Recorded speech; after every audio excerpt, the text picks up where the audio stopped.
السلام علیکم. 9 مئی 2024 کی غمناک صبح میں آج ہم نے آنکھ کھولی ہے اور پاکستانی تاریخ کا سیاہ ترین دن آج اس کو 1 سال مکمل ہوا.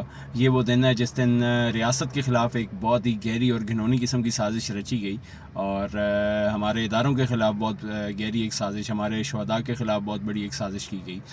ویسے تو پاکستانی تاریخ سیاہ دنوں سے بھری پڑی ہے، بہت سارے سیاہ اور گرے اور یلو اور کالے اور نیلے پیلے دن آئے اور گئے، لیکن ظاہر ہے 9 مئی ان سب کے اوپر بھاری ہے. شروع کریں گے 1958 سے. 7 اکتوبر 1958 جب پاکستان کا پہلا آئین بننے کے 2 سال کے اندر ہی اس کو ایبالش کر دیا گیا اور جنرل ایوب صاحب نے اٹھا کے اس کو کوڑے کے ڈبے میں پھینکا. اور وہ آئین جس میں لکھا گیا تھا کہ یہ ایک جمہوری ریاست ہے اور یہاں پہ عوام طاقت کا اصل سرچشمہ عوام ہوں گے، وہ آئین جو ایک ریاست کے لیے ایک مقدس ترین کتاب، آسمانی کتابوں کے بعد مقدس ترین کتاب کا حیثیت رکھتی ہے، اس آئین کو اٹھا کر کوڑے کے ڈبے میں پھینک دیا گیا. پھر اس کے بعد 16 دسمبر 1971 جب وہ پاکستان جس کے بارے میں کہا گیا کہ یہ پاکستان نور ہے اور نور کو زوال نہیں، اور یہ پاکستان تا قیامت رہنے کے لیے اور کبھی نہ ٹوٹنے کے لیے بنا ہے، وہ پاکستان اس دن ٹوٹ گیا اور نور کو ہلکا سا زوال آ گیا. تو 16 دسمبر 1971 یہ بھی ایک ہلکا سا سیاہ دن ہے، لیکن ظاہر 9 مئی.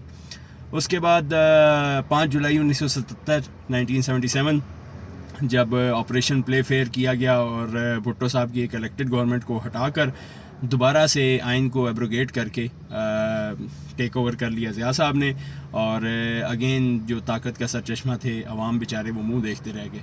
تو ایک اور بلیک ڈے، لیکن ہلکا سا گرے دن.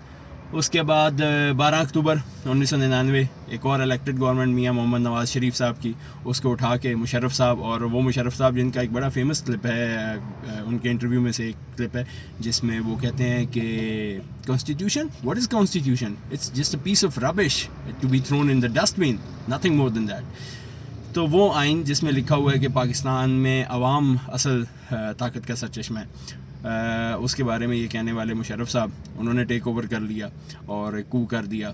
تو ایک اور ہلکا سا بلیک دن. تو اس طرح کے کافی سارے کالے پیلے نیلے دن گزرے ہیں پاکستان کی ہسٹری میں، لیکن ظاہر ہے 9 مئی سب سے خطرناک دن تھا. اور اس دن ایک بہت ہی گھنونی سازش اور ایک گہری سازش رچی گئی ہمارے اداروں کے خلاف، ہمارے شہداء کے خلاف، ہمارے ریاست کے خلاف، جس کی ہم بھرپور مذمت کرتے ہیں. اور اس دن کو انتہائی ادب اور احترام کے ساتھ منانا چاہیے اور زیادہ سے زیادہ ذکر اذکار کا اہتمام کریں، کیونکہ اللہ تعالیٰ کی طرف سے ہمارے اوپر بہت بڑی آزمائش تھی. اللہ تعالیٰ نے ہمیں ایک بہت بڑے فتنے سے، شر سے اللہ تعالیٰ نے ہمیں محفوظ رکھا، اور اللہ یہ دن کسی دشمن کو بھی نہ دکھائے. تو ونس اگین پاکستان زندہ باد، پاک فوج زندہ باد. 9 مئی والے فساد کے خلاف ہیں ہم. Thank you. اللہ حافظ.